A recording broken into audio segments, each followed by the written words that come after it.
precisamos a voltar a crer. Nós precisamos a voltar a crer num Deus que é generoso, que é bondoso, que é misericordioso, que é gracioso. A gente precisa de uma vez por todas parar de ter uma fé meio racional. Porém, não uma fé burra, claro que não. Mas uma fé que confia em Deus, independente dos acontecimentos. Uma fé que crê em Deus, independente das notícias negativas que venham a nós. Precisamos crer em Deus, independente das circunstâncias. Porque a Bíblia diz que o justo não anda mais por vista, ele anda por fé. Então eu tenho pedido a Deus, como fiz essa tarde, ontem, hoje, fazendo com que o coração da igreja se abra, se escancare a fé, em crer em Deus, independente de qualquer coisa. Já temos dito e falado da igreja que separamos, aliás, Deus separou toda quarta-feira à noite para a gente falar justamente de fé, para a gente orar, pedindo a intervenção de Deus. Porque de uma coisa eu tenho certeza: 100% de nós que estamos aqui precisamos, em alguma área de nossa vida, da intervenção de Deus. 100%. 100% de nós que estamos aqui precisamos ser agraciado por Deus em alguma área de nossa vida. O que vamos fazer? Pedis e recebereis, para que a vossa alegria seja completa. Sou salvo, eu sou feliz por ser salvo. Glória a Deus. Aleluia. Leva essa alegria para o resto da tua vida. Mas Deus também, Ele se preocupa com as nossas necessidades pessoais, com os nossos problemas. Lembra que Jesus disse aos apóstolos? Olha, buscar em primeiro lugar o reino de Deus e a sua justiça, e as demais coisas vos serão acrescentadas. Anteriormente, nesse mesmo texto, Jesus falou assim: olha, eu sei que vocês precisam comer, beber, se vestir. Aí o próprio Jesus começou a ilustrar: vejam os pássaros, não morrem do coração por ansiedade, eu alimento eles. Veja agora as flores, olha como elas são lindas. Se eu visto elas, vou vestir a vocês. Se eu cuido de tudo isso, eu vou cuidar de vocês. Mas busque em primeiro lugar eu, ou seja, Jesus, o reino de Deus, paz, alegria, justiça. O que é o reino de Deus? Paz, alegria, justiça. Paulo falou sobre isso. E as demais coisas, ou seja, aquilo que é importante para você, olha a promessa: vos será acrescentado. Mas não tire Deus do teu foco. As tuas necessidades, as minhas necessidades serão supridas nele, buscando Ele, buscando a intervenção dele para a nossa vida. Gente, Deus ama responder oração. Aliás, eu lembrei agora de uma coisa que meu pai sempre falava: o que Deus mais gosta de fazer é responder oração. Eu tenho absoluta certeza disso. Porque vê um povo clamando, um povo que confia nele. E a todo momento você vai me ouvir, vai me ouvir a mim, o pastor Célio, outros ministros aqui, a estar incentivando a crer. Hoje, lendo um dos textos, o qual a gente vai ler uma pequena parte hoje, lá na frente eu continuei lendo o texto, né, porque você entendeu o contexto de tudo. Eu percebi que milagres é uma forma de evangelismo. Por quê? Nesse texto que a gente vai ler hoje, através do apóstolo Pedro, Deus fez um determinado milagre, que você vai saber no decorrer da mensagem. E por conta desse milagre, aqueles que não criam em Deus, diz a Bíblia, entregaram a sua vida a Jesus. Então, tudo que acontecer na sua vida, olha só, creia nisso. Todas as orações que Deus te responder, a provisão, a cura, o milagre, isso não é só para você. Isso é para que o nome de Jesus seja exaltado. E pessoas que conhecem a tua vida, que conhecem a tua realidade, que conhecem a tua história, venham se render ao senhorio de Cristo, por causa daquilo que Ele tem feito na tua vida, por causa das mudanças, por causa da transformação, por causa da mudança de história, mudança de realidades, provisão, cura milagrosa e por aí vai. Aí as pessoas perceberão, esse homem, essa mulher realmente serve a um Deus poderoso, que faz. O maior testemunho para o teu vizinho, para o teu familiar, é a tua vida, daquilo que Deus tem feito em você e fará em você. Então aquilo que você tem pedido a Deus, não é unicamente para você, mas é para que pessoas vejam o Deus que você serve. Não é para exaltar o teu nome, nem para você ficar somente bem. É para que seja testemunho do Deus que você serve. Diga testemunho, testemunho. Quero ministrar uma palavra que ele já colocou. Eu preciso de um milagre. Você pode dizer isso comigo? Salmo capítulo 77, versículo 14, diz assim: Tu és o Deus que realiza milagres, mostras o teu poder entre os povos. Jó capítulo 5, versículo 9 diz assim: Ele realiza maravilhas insondáveis, milagres que não se pode contar. Milagre é algo extraordinário. Milagre é algo sobrenatural. Milagre é aquilo que fugiu da possibilidade humana e Deus interviu. Aliás, somente nos 4 evangelhos são relatados 36 milagres realizados completamente por Jesus, somente por Jesus. Fora aqueles que foram realizados por seus discípulos, seus apóstolos, seus servos.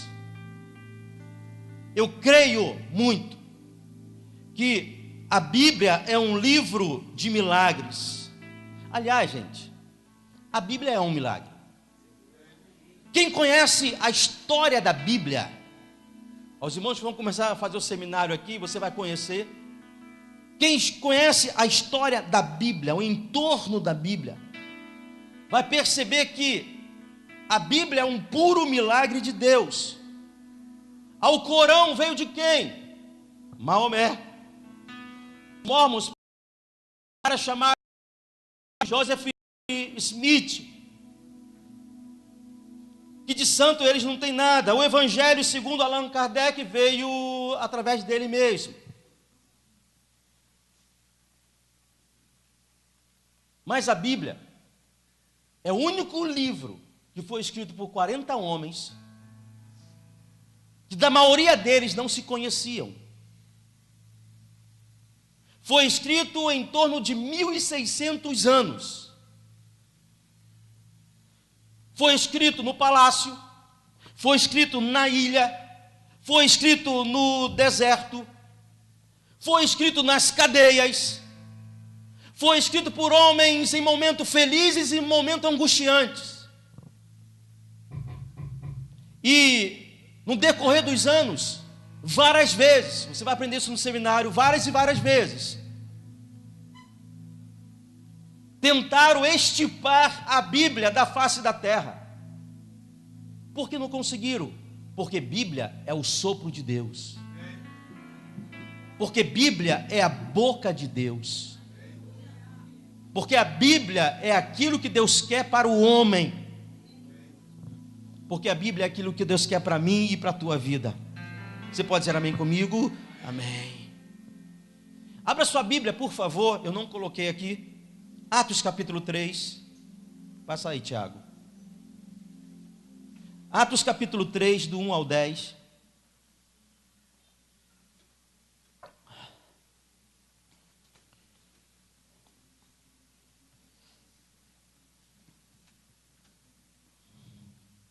Atos capítulo 3, do 1 ao 10.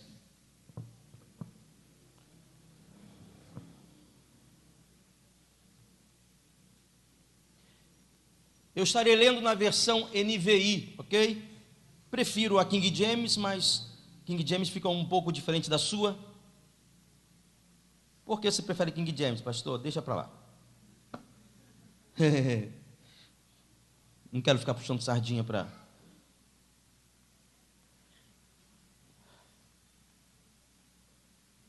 Atos dos Apóstolos, capítulo 3. Gostaria que você acompanhasse comigo, ok? Todos acharam? Diga amém. Amém. Vamos lá. Certo dia, Pedro e João estavam subindo ao templo na hora da oração, às 3 horas da tarde. Estava sendo levado para a porta do templo, chamada Formosa.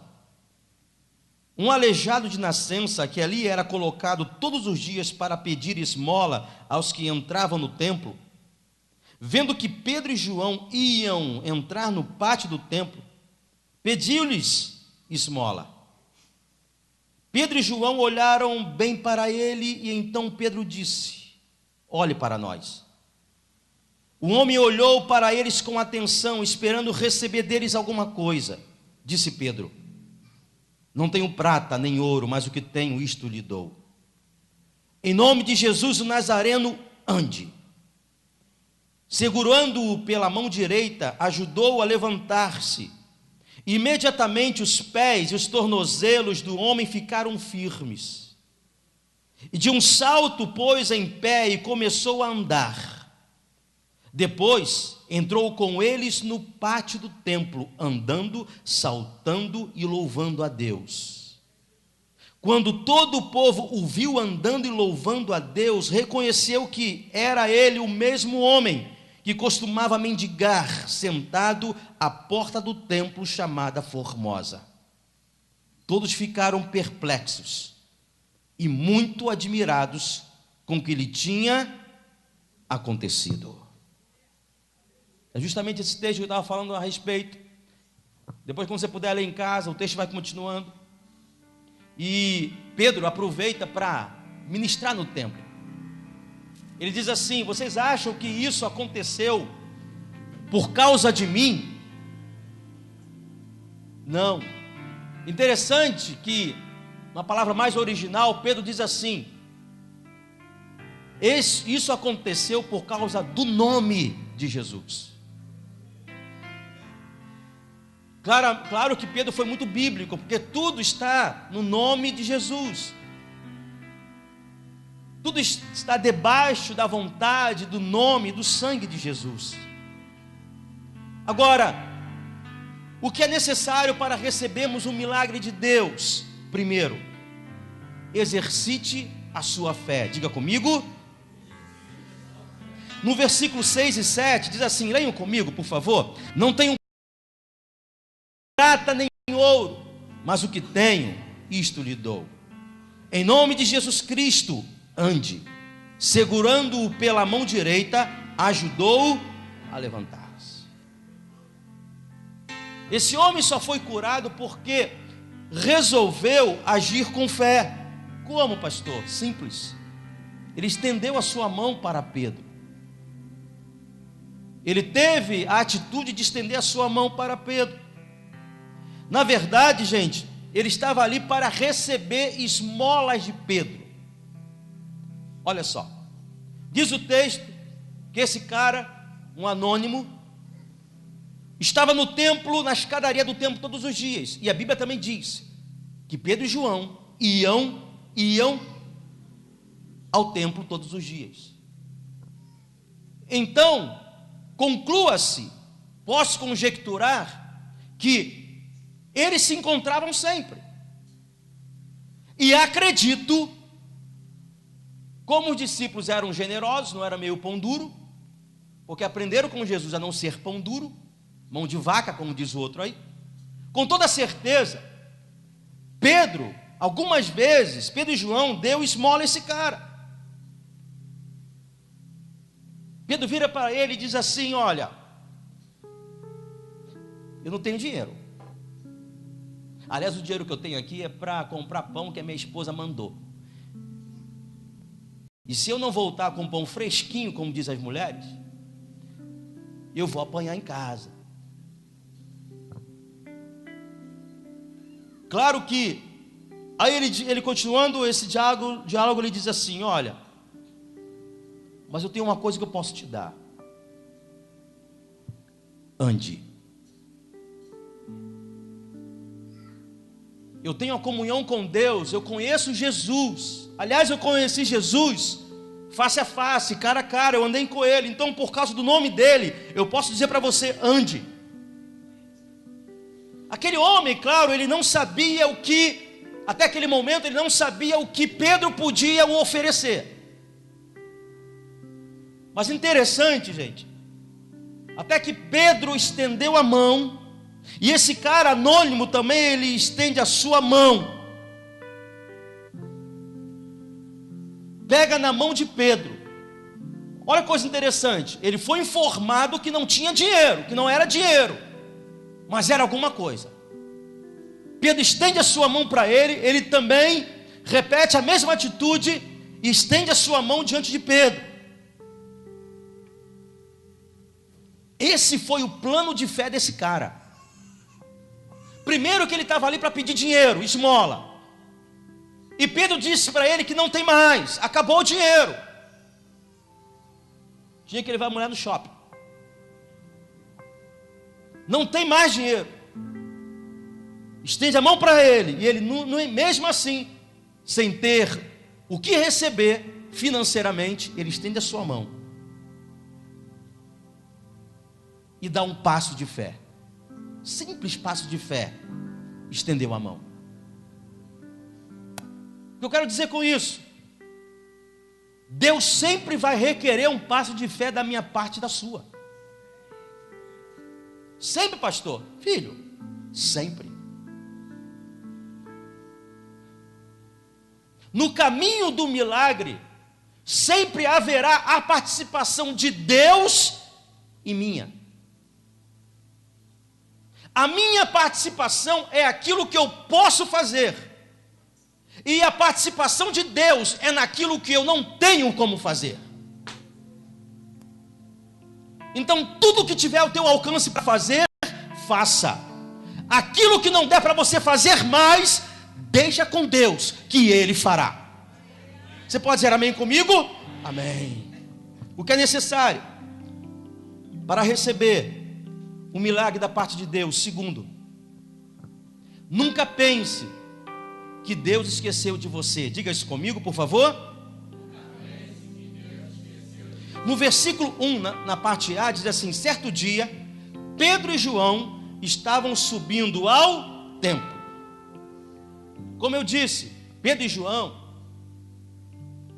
era barata de igreja, estava sempre na igreja, os dois. E esse mesmo homem, a história diz, a Bíblia relata, que todos os dias as pessoas levavam ele até ali, a escadaria. Talvez alguns de vocês possam ter se identificado com esse cara, todo dia buscando a Deus. Aliás, há quanto tempo buscando a Deus? Há quantos anos buscando a Deus? E muitas vezes pedindo a Deus a mesma coisa. Aí você, por aí, é isso mesmo. Aí você aprendeu que a sua oração precisa ser sem cessar. Não pode parar, olha, independente das circunstâncias adversas. Você tem aprendido sobre isso. E esse cara, ele via de tudo. Quantas pessoas ele viu sendo curadas naquele templo? Sendo providas naquele templo? Recebendo milagres naquele templo? E a oportunidade dele nunca chegava. Talvez você possa dizer a mesma coisa para mim: pastor, no meu decorrer da vida cristã, atrás, na frente, lado esquerdo, lado direito, eu sempre vi pessoas recebendo alguma coisa de Deus, respostas. Mas há 20 anos, há 5 anos, sei lá, eu tenho orado e não tenho conseguido receber, pastor. Aí passa um montão de coisa na nossa cabeça. Aí vem um santinho, diz assim: ó, você não recebe por causa de pecado. Não é nada disso. Não é nada disso. Tira isso da tua cabeça. Se colocaram isso, é mentira. Porque se Deus deixar de dar alguma coisa para um por causa dos seus pecados, Ele não daria para ninguém, porque todos somos pecadores.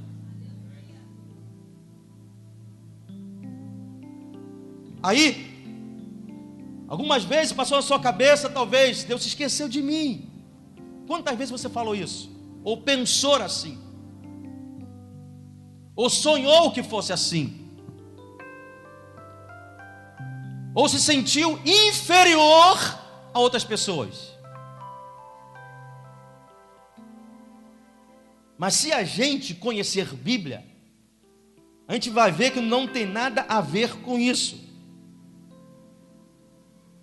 Por que será que Deus se esqueceu de mim? Deus não se esquece dos seus filhos.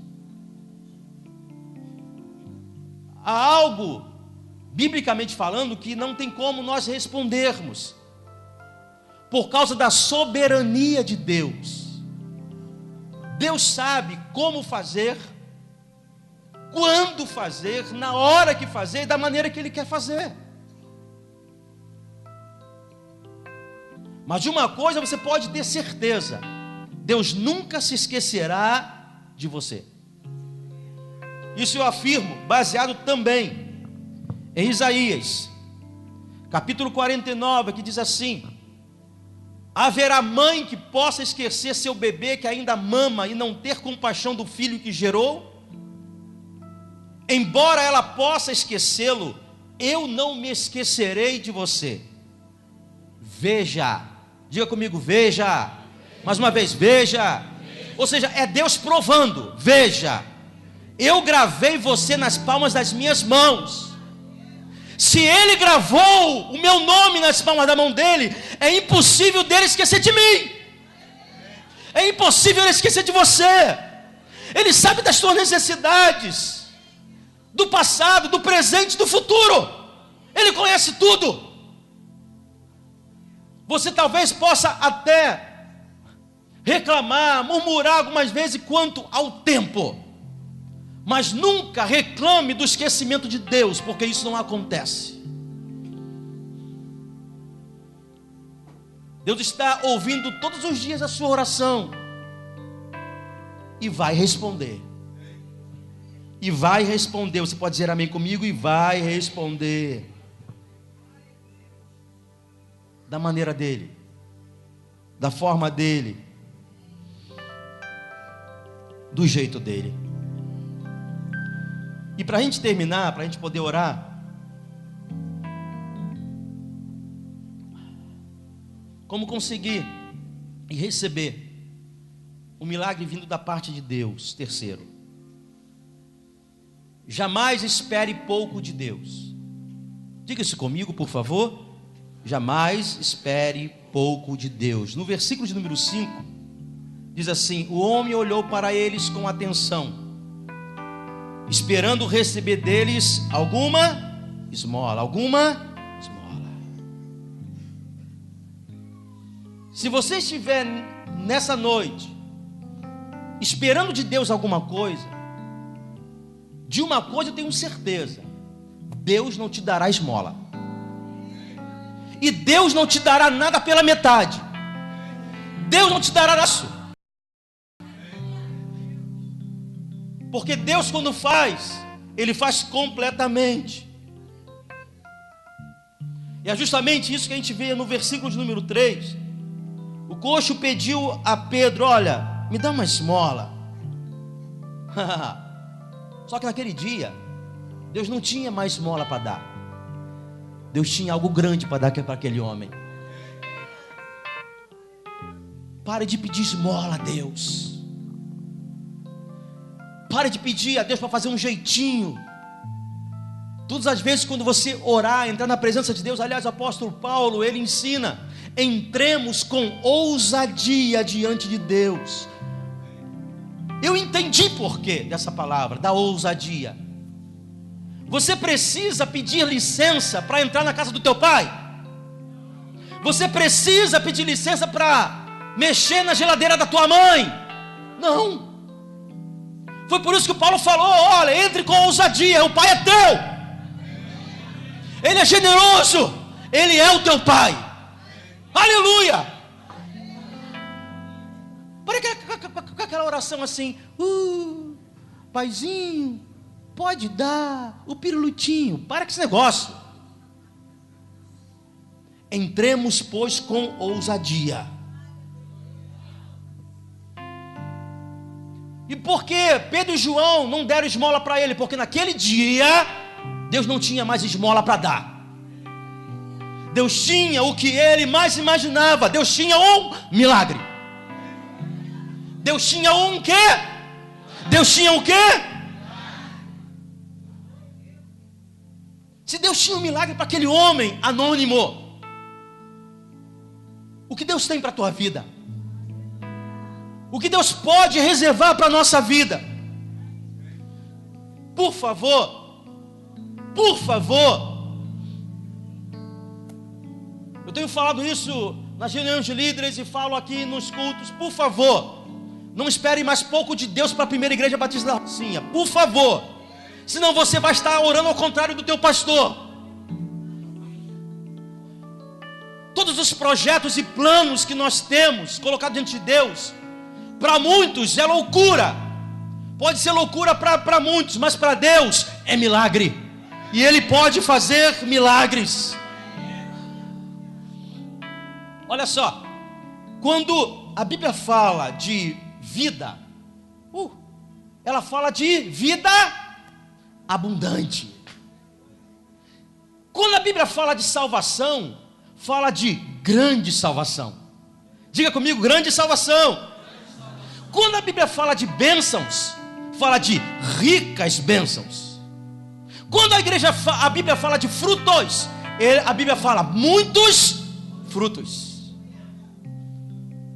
Tudo na Bíblia é a mais, é além, é grande, é milagroso. E nós, como filhos, não temos direito a isso. Não precisamos reivindicar talvez algo de Deus que a gente tem direito como filho dele. Mais que vencedores, obrigado. Mais que vencedores.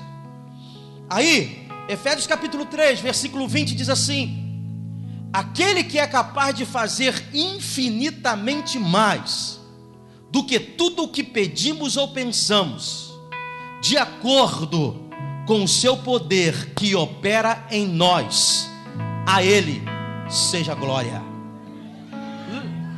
Lê esse texto comigo, por favor. Aquele que é capaz de fazer infinitamente mais do que tudo o que pedimos ou pensamos, de acordo com o seu poder que opera em nós. Vai! A glória! A Ele seja glória. A Ele seja glória.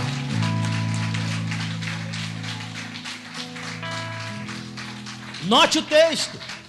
Repare o texto. Ele faz por nós, mas a glória é dele. Ou seja, Deus quer fazer para que a glória sempre seja dele. Eu sou canal da glória de Deus. Você é canal da glória de Deus. A Ele seja a glória. Não espere pouco de Deus. Peça aquilo que o teu Deus possa fazer. E tenha grandes expectativas em Deus. Tenha grandes expectativas em Deus, para que a glória seja dele e não tua. Para finalizar, quando entramos numa situação que para nós parece tão impossível, eu já disse aqui para a igreja, Deus gosta. Quando foge das nossas possibilidades humanas, Deus gosta. Porque com isso vai nos amadurecer espiritualmente, Você concorda comigo que quando está tudo legalzinho na tua vida, você esquece muitas vezes de orar? E quando a coisa não está legal, aliás, está muito apertado, você é levado a orar, a crer mais em Deus. E Deus gosta. Deus quer ser buscado por nós, porque Ele quer responder. Creia nisso em nome de Jesus. Independente de qual seja o teu pedido nesta noite, a tua situação nesta noite, as áreas que você precisa da intervenção sobrenatural, milagrosa de Deus, você pode orar e Deus pode responder. Deus pode fazer infinitamente mais, em nome de Jesus. E a igreja diz amém. Diáconos, por favor. Diáconos e pastores, por favor. Nós vamos estar ungindo a igreja. Você fique sentado ainda, por favor.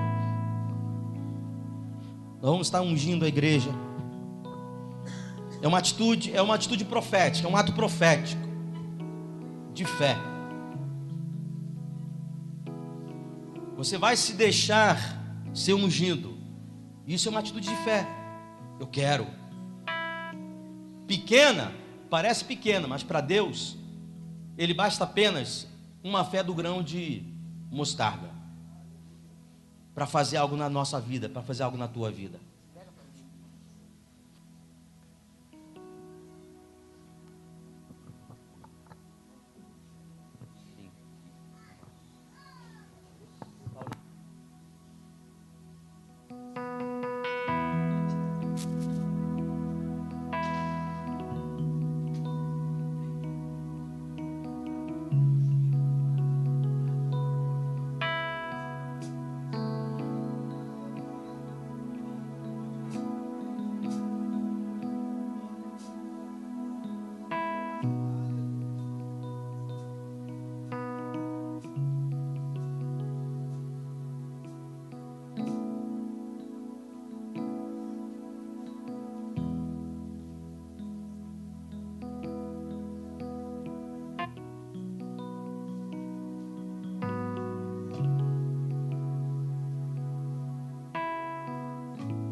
Glória a Jesus. Onde você está aí, receba a oração. Seja ungido para a glória de Deus sobre a tua vida, em nome de Jesus.